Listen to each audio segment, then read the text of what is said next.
Bom, gente, nós vamos continuar a conversar sobre trabalhadores avulsos, tá? Eu vou apresentar outras possibilidades de atividades apresentadas, né, no regulamento, como sendo características de trabalho avulso. Então, me acompanha aqui no quadro. Na área dos portos, eu vou encontrar ainda, tá? Alguns trabalhadores que são enquadrados na categoria de avulso, como é o caso do trabalhador em alvarenga, que é uma pequena embarcação que faz o trânsito entre o navio e a área costeira, tá? Tenho ainda no porto os amarradores de embarcação.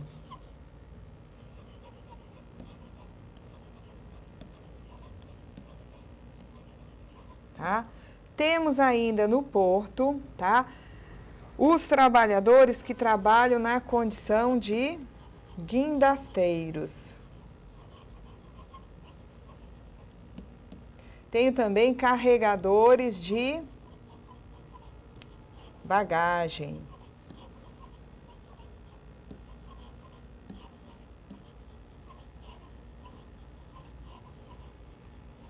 Temos ainda no porto a atuação dos práticos de barra. Certo? Então, os práticos de barra aqui.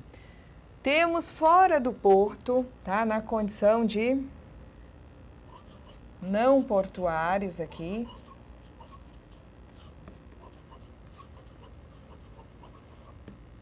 Os ensacadores. Ensacadores de, aí ele tem como exemplo no regulamento, né, ensacadores de café, cacau, algodão. Temos ainda como não portuários os trabalhadores que trabalham na extração de sal, nas indústrias de sal. Temos também como trabalhadores avulsos os trabalhadores que se dedicam à estiva de carvão e minério.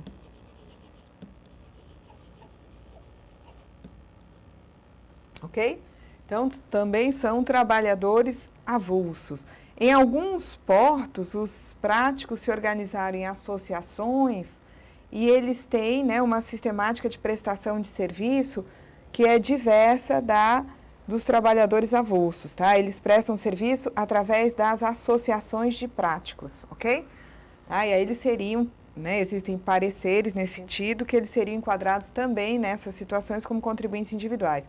Então, se eu tenho prático, né, associado, lá prestando serviço, né, através de sua associação, ele pode ser enquadrado como contribuinte individual. Na medida em que ele preste serviço através do órgão gestor de mão de obra, ele vai ser um trabalhador avulso.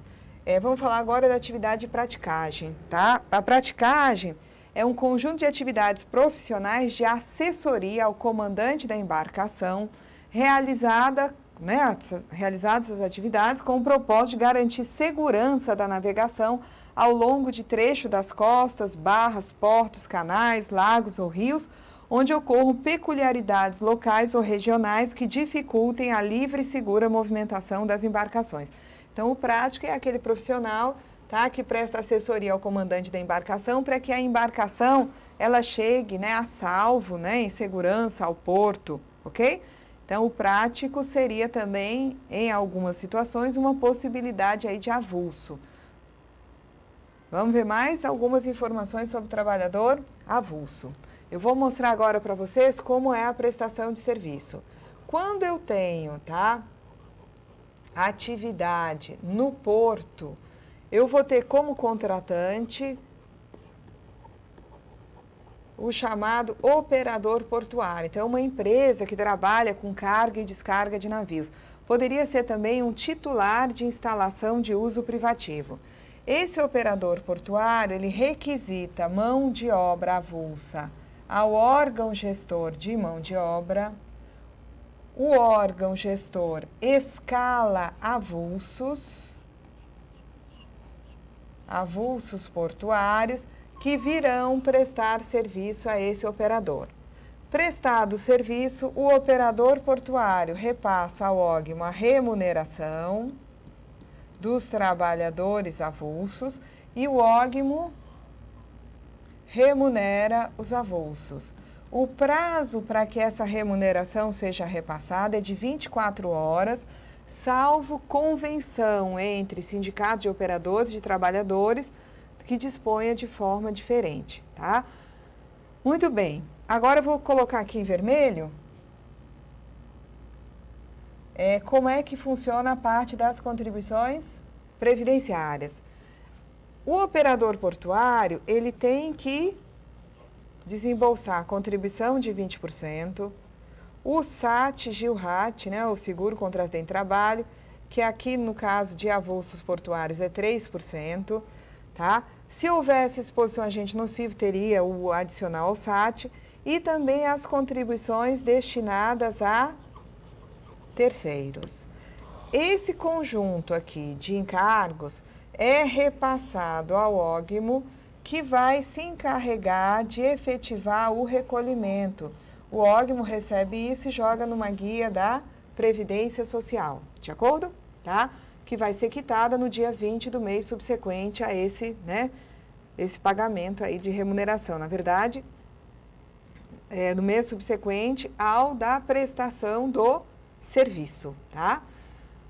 Nós vamos ter aqui agora a questão da contribuição de avulsos. Avulsos têm que contribuir com 8%, 9% ou 11%, como segurados obrigatórios que são, tá?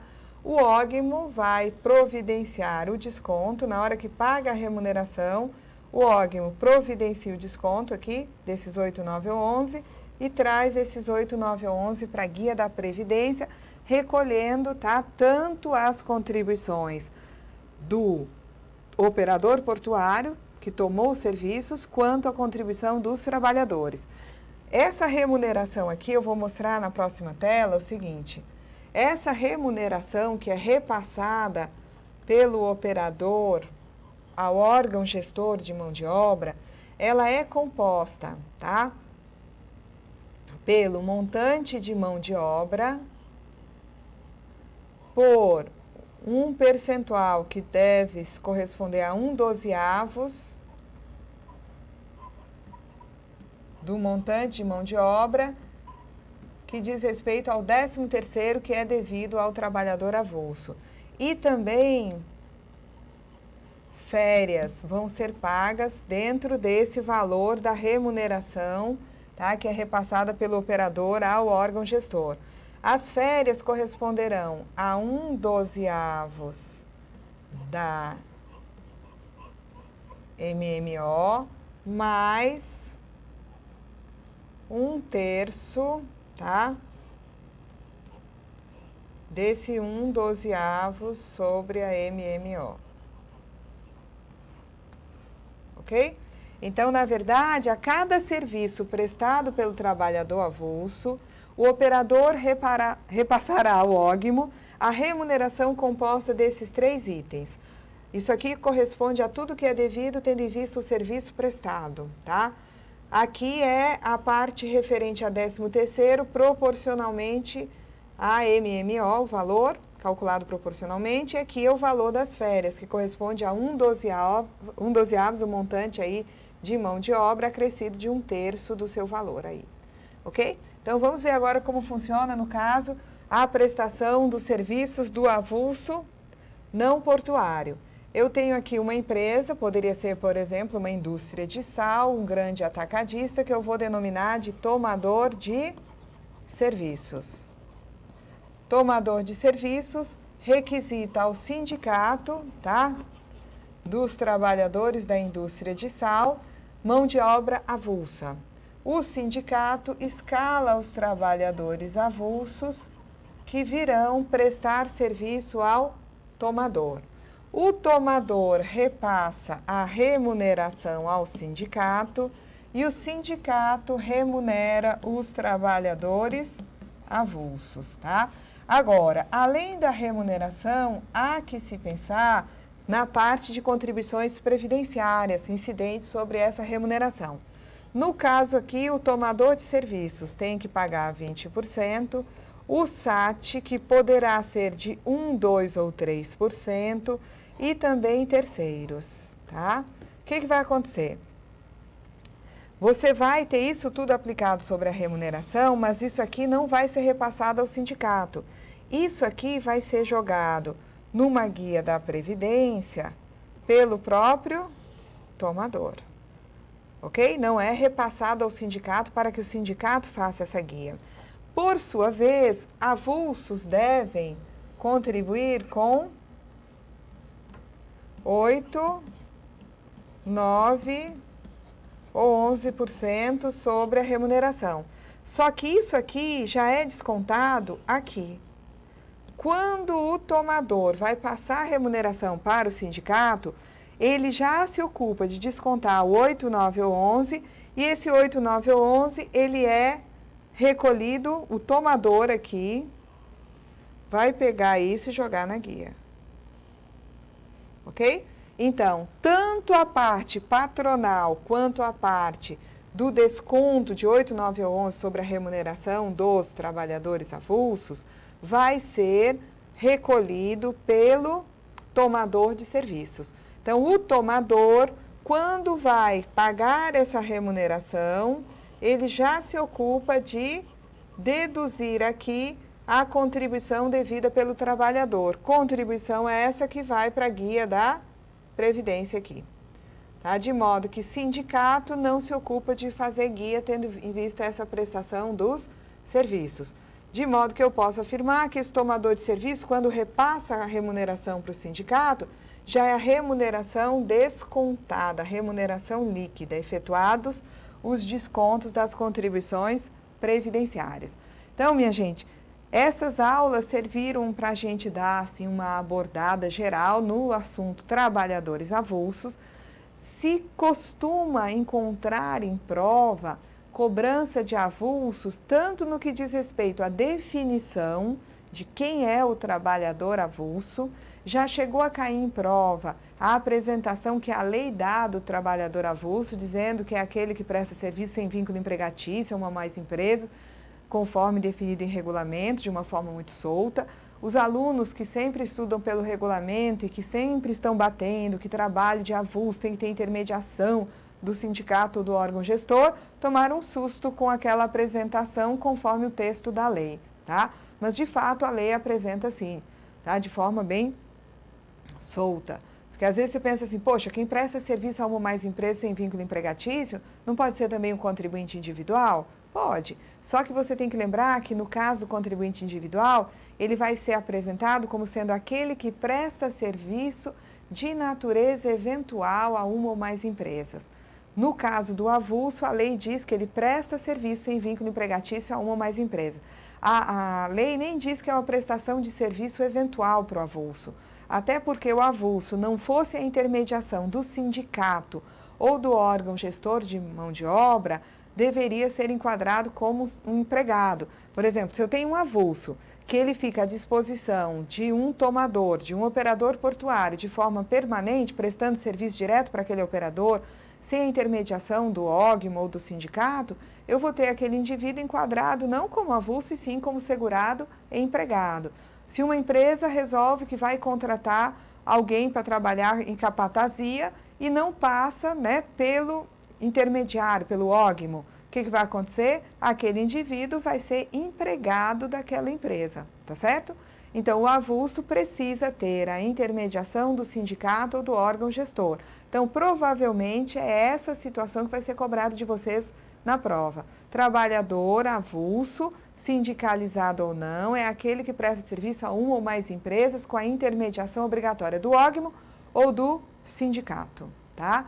E aí vão ser apresentados, provavelmente, situações aí, né, de trabalhadores que vocês têm que enquadrar na categoria correta. Então, trabalhador temporário e estivador são avulsos? Não, o temporário é empregado, o estivador sim é avulso.